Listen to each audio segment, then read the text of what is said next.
Bullseye with Jesse Thorn is a production of MaximumFun.org and is distributed by NPR.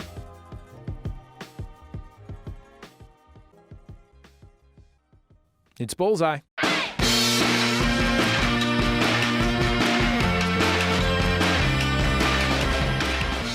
When my guest Sara Driver and I spoke in 2018, she just directed a new documentary called Boom for Real, the late teenage years of Jean-Michel Basquiat. The movie shows a side of one of the great 20th century artists that isn't often seen, a savvy young upstart painting on the walls all over Manhattan's Lower East Side. Sara Driver, an artist herself, lived and worked in the same art community that propelled Basquiat to stardom. And because of that, Boom for Real kind of tells two stories. There's Basquiat, who shows up in archival footage but never speaks. And there's New York City. Before 9/11, before Reagan, before the real estate boom, Boom for Real strikes a careful balance between nostalgia and danger, between nuance and hero worship. Let's take a listen to a little bit of the movie. In this clip, we'll hear from Alexis Adler, a photographer, now an embryologist. In the early 80s, she was a good friend of Basquiat's. Together, they'd go to concerts at local clubs in New York. At the time, Basquiat was trying to find a place to live. I found this place on 12th Street, and it was his first stable home, the first place he had a key to. Jean was about 18 and I was about 22. I never felt that he was my boyfriend, but we did have sex and we enjoyed each other's company on a lot of fronts. He was discovering his own art form. Having this apartment allowed him some possibility of working on that, developing it. The walls and floor were his canvas. Sara Driver, welcome to Bullseye. It's great to have you on the show. Thank you so much. So I guess the obvious question is, why did you want to make a film about Jean-Michel Basquiat, and particularly why this part of his life? Well, it never really occurred to me to make a film about Jean-Michel. But I went over to Alexis Adler's house, who we heard in the clip, after Hurricane Sandy hit New York City in 2012. And I went over to her house, I think it was early January 2013. And she is a scientist, she's an embryologist, and she'd been looking through a microscope for 30 years and raised two children and had forgotten about this work that Jean-Michel had given her when he moved out of her apartment. And she was very afraid that it had gotten flooded because it was in a bank vault under the street level in an area that was in the flood zone. And she went with her daughter and looked and found what was in the vault, and it was over 60 works, including writings, drawings, a notebook. And then she remembered she had a box of clothes that he had painted, and we all knew that she lived with Jean-Michel because she had this beautiful mural that he had painted over her bed. And it said olive oil on it, and her bathroom door was painted by him. And so when I saw everything she had, plus 150 photographs or so that she had taken of him, I thought not only is this a window into him and his development as a young artist, but also it was a window into those years in New York that were so particular between 1978 to 1981. Where there were a lot of young artists coming from all over the country to live in downtown New York, which was pretty much a bombed-out zone. I feel like that is a purely New York in 1978 move. Like, it's the next level from staying in an apartment because you've got rent control. It's staying in an apartment for 40 years because you have rent control, and also Jean-Michel Basquiat painted some paintings on the walls at one point. Yeah, I mean, I have one friend who has a large mural in his co-op apartment, and it's a hallway mural, so it's actually owned by the co-op, even though it's inside his apartment, and was painted by his friends.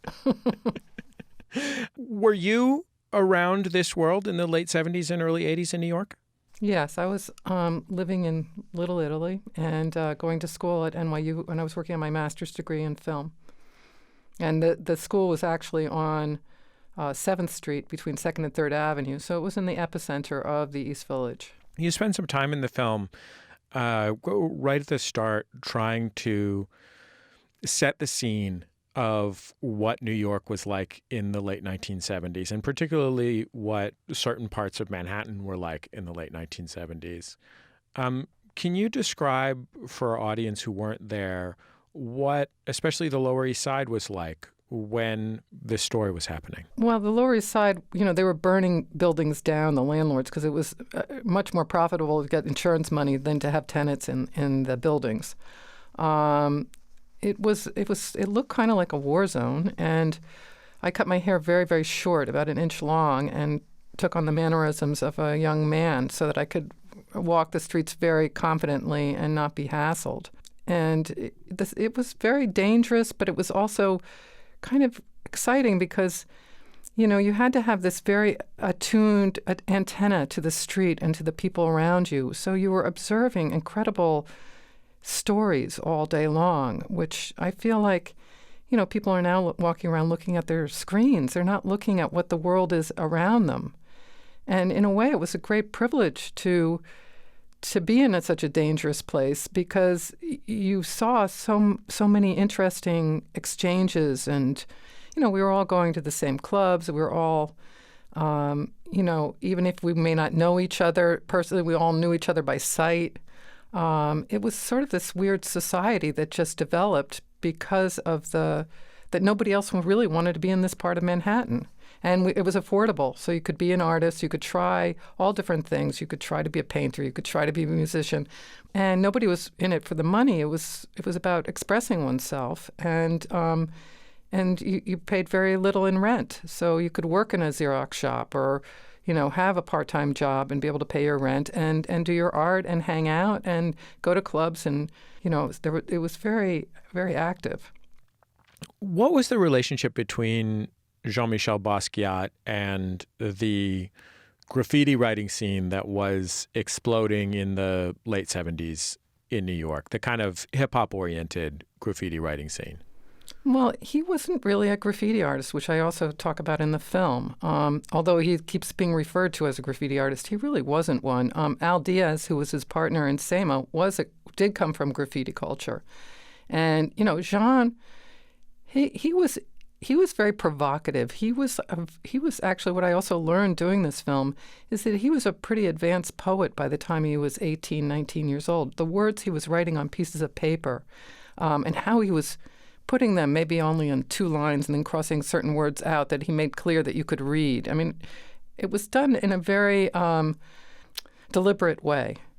And when he wrote things on the wall, he wrote very provocative musings, which later are his paintings also have those kinds of musings and writings in them, which also make them so relevant for today and so so intriguing is his use of words with his paintings. And it's interesting that as a young artist at 16, 17, he was writing these words in the art district of New York. It wasn't other places in New York. It was all in Soho, and which at that time was the center of the art world. I want to play a clip. Michael Holman is an artist and was also a member of the band Gray, and he's in your film, and he tells this story about playing a show at the Mud Club, which was a social center for this scene. That was famous for hosting bands like the B-52s and the Talking Heads and so forth. Michael has conceived of this stage set that's going to be this geodesic dome made of garbage and found materials where every member of the band stands in a different part of the geodesic dome. And Jean-Michel shows up at sound check. He turns around and walks right out.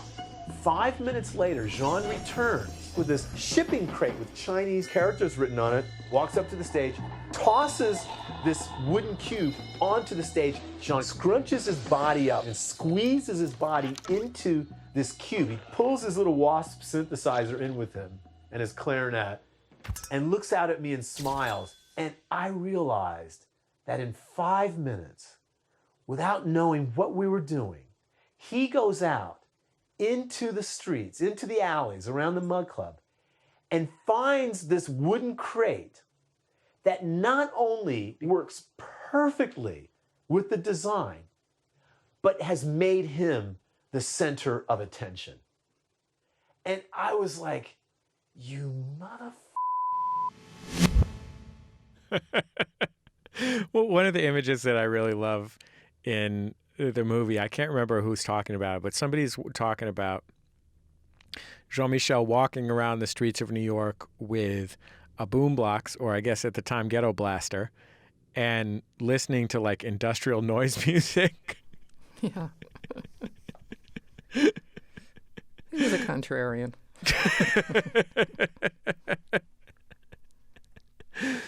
Were there things about him that you remembered from being part of this world that you felt like weren't represented or weren't represented well in the mythologized version of him as, legendary artist with a capital L and a capital A? Well, I just felt like I had when I saw what because he was very transient during those years. He was sleeping on all different people's sofas and on floors, and Alexis had the foresight, and many people threw out the work that he left at their houses. And Alexis had the foresight, and she also believed from the very beginning that he was going to be an amazing artist, and he wasn't an amazing artist, even as a teenager. And that's why she saved everything. And she saved it also because it was like a keepsake. He was very dear to her. More Bullseye still to come. Stay with us. When we return from a quick break, a Whole Foods opened in Sara Driver's neighborhood a couple of years ago. She'll tell me why it made her miss the old New York. It's Bullseye from MaximumFun.org and NPR. This message comes from NPR sponsor Squarespace. Squarespace is the all-in-one platform to build an online presence and run your business. Create your company's website using customizable layouts, along with features including e-commerce functionality and mobile editing. And Squarespace offers built-in search engine optimization. Go to squarespace.com/NPR for a free trial. And when you're ready to launch, use the offer code NPR to save 10% off your first purchase of a website or domain. When you're paying for college on your own, there's a lot to balance. To help you get through it all, NPR's Life Kit talked to the real experts, students. Finding a side hustle that works for you and works for your schedule is hugely beneficial. Find Life Kit's new guide on how to pay for college in Apple Podcasts or at npr.org/lifekit. We are the hosts of My Brother, and Me, and now, nearly 10 years into our podcast, the secret can be revealed. All the clues are in place, and the world's greatest treasure hunt can now begin. Embedded in each episode of My Brother, and Me is a micro clue that will lead you to 14 precious gemstones all around this big, beautiful blue world of ours. So start combing through the episodes. Let's say starting at episode 101 on. Yeah, the early episodes are pretty problematic, so there's no clues in those episodes. No, not at all. The better ones, the good ones, clues ahoy. Listen to every episode repeatedly in sequence. Laugh if you must, but mainly get all the great clues. My Brother, and Me. It's an advice show, kind of, but a treasure hunt, mainly. Anywhere you find podcasts or treasure maps. My Brother, and Me. The hunt is on.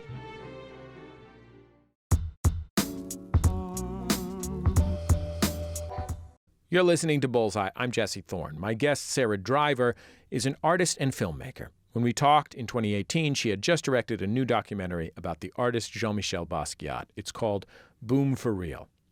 It can be really difficult to describe what is special about Jean-Michel Basquiat's art, especially his visual art.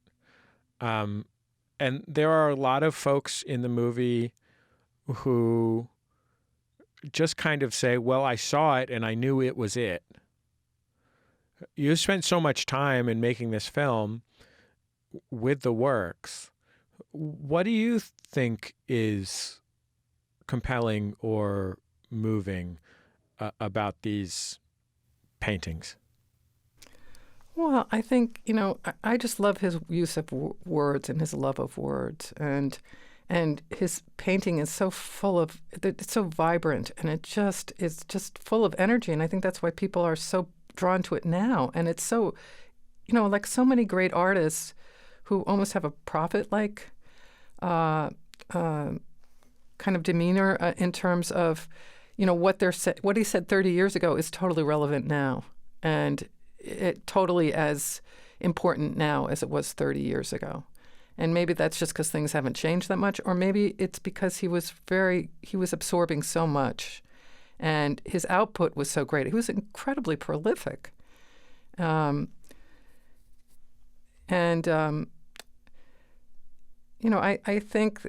think that I love reading his words. I love reading his absurdist play that he had left at Alexis's house, which is parts of it are read in the film. I think that René Ricard said it very well in the Artforum article when he called him a radiant child, because he radiated. He had a kind of light that came out of him that was extraordinary. But he was also just this kid that you'd see everywhere. One of the great voices in the movie is Lee Quiñones, who's probably the most eminent graffiti writer of the first great generation of graffiti writers. And he had this relationship with Basquiat through, their kind of parallel careers. And what I love is the way that he talks about the completely different perspective that Basquiat had on some of the same techniques that the graph writers were using. Let's take a listen to him talking about that in the movie. It was strange to me because it had nothing to do with style. He was like the anti-style. And at that time, I would never want my work to drip. And he was like into letting it drip. He was into letting art be itself. And that's why his work was very, crude and maybe childlike in some ways. Because, when a child is drawing, there's no holdings.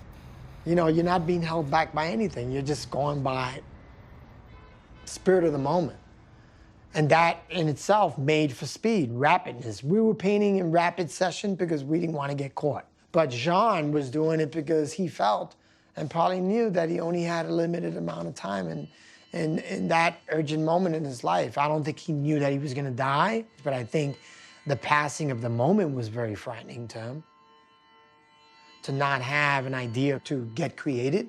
Life and art is very fleeting, and he was very much afraid of that, and I think that's what kept his wheels turning faster than everybody else. I was really moved by that sentiment. Yeah, Lee's extraordinary. And I love Lee because he's talking about, Jean letting his paintings drip, and Lee is actually sitting in his studio with a painting next to him that's dripping all over the place.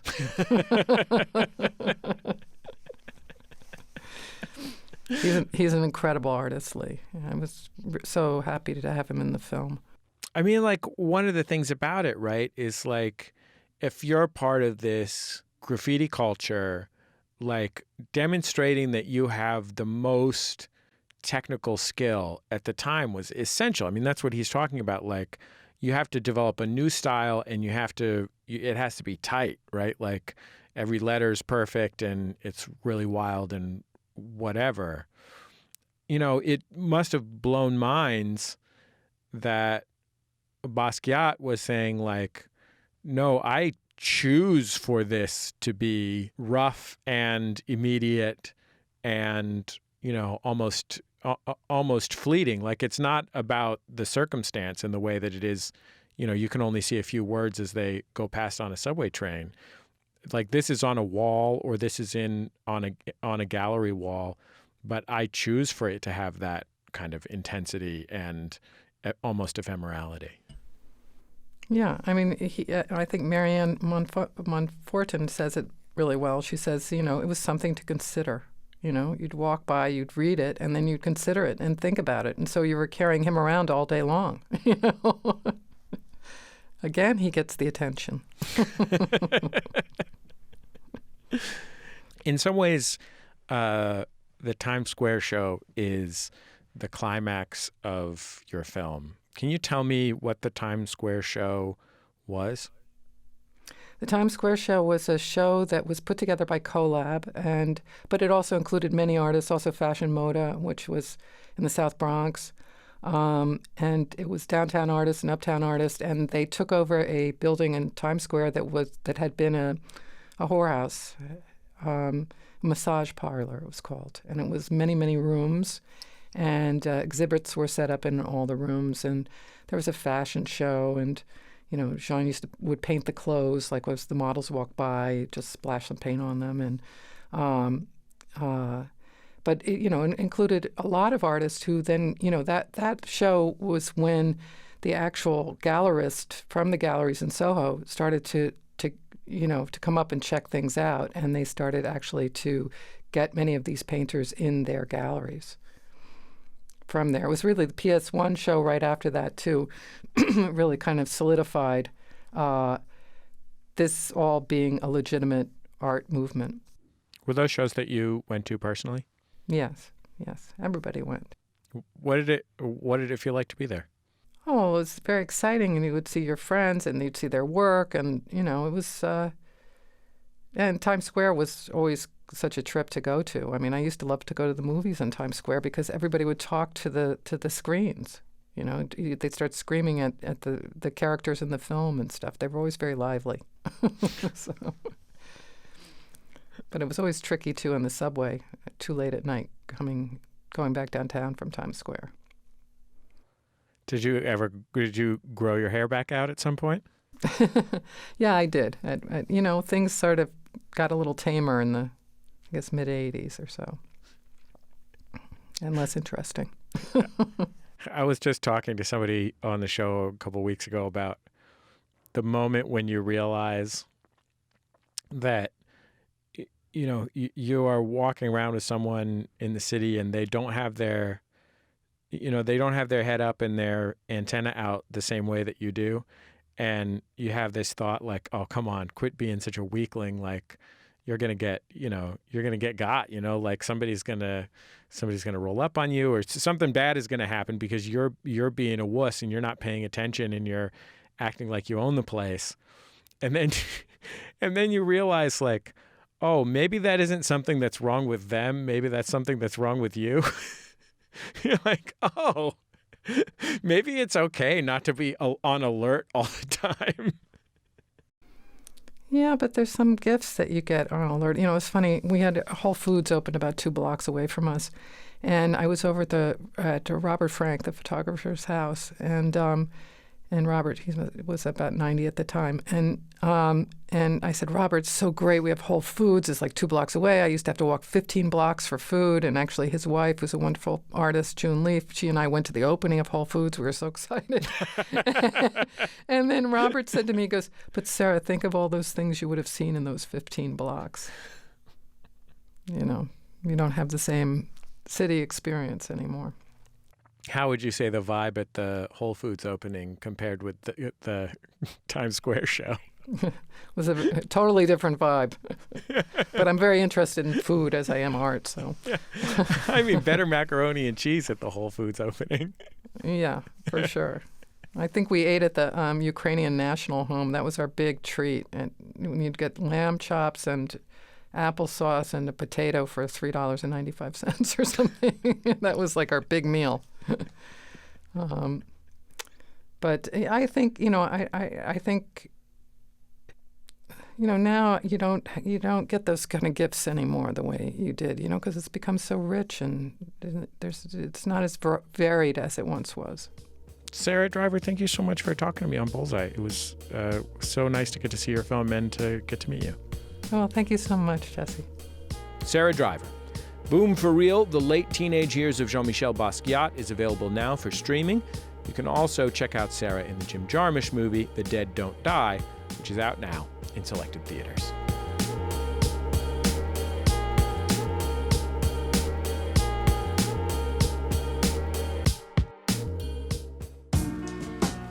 That's the end of another episode of Bullseye. We record the show at MaximumFun.org World Headquarters, overlooking beautiful MacArthur Park in Los Angeles, California, where our producer Raghu saw 3 police cars parked under a canopy of trees for hours. Our best guess, and right now this is just a guess, this is not news reporting. Our best guess is that they were playing hide and seek with some other police officers who were in helicopters. The show is produced by Speaking Into Microphones. Our producer is Kevin Ferguson. He's on leave. Raghu Manavalan filled in for him this week. Jesus Ambrosio is our associate producer. We get help from Casey O'Brien. Our production fellow is Jordan Cowling. Our music is by DJW, everything except our theme, that is. Dan Wally is his government. Thanks as always to Dan for sharing it with us. Our theme song is called Huddle Formation. It's by the Go Team. Thanks to them and to Memphis Industries, their label, for letting us use that. Super nice about that. Great band. Before you go, I've been making this show for a long time. There are a lot of interviews. Like, for example, last week we had John Waters on the show. Do you think that was the first time John Waters has been on the show? No, he's been on the show a whole bunch of times. So why don't you listen to him in a row and see if he keeps his story straight? We've got tons of stuff on our website. We're also on Facebook, Twitter, and YouTube. If you want to hear either of these interviews, again, YouTube is a great place to find and share them. You can follow us on Twitter at Bullseye, and we're at Bullseye with Jesse Thorn on Facebook. And that's about it. Just remember, all great radio hosts have a signature sign-off. Bullseye with Jesse Thorn is a production of MaximumFun.org and is distributed by NPR.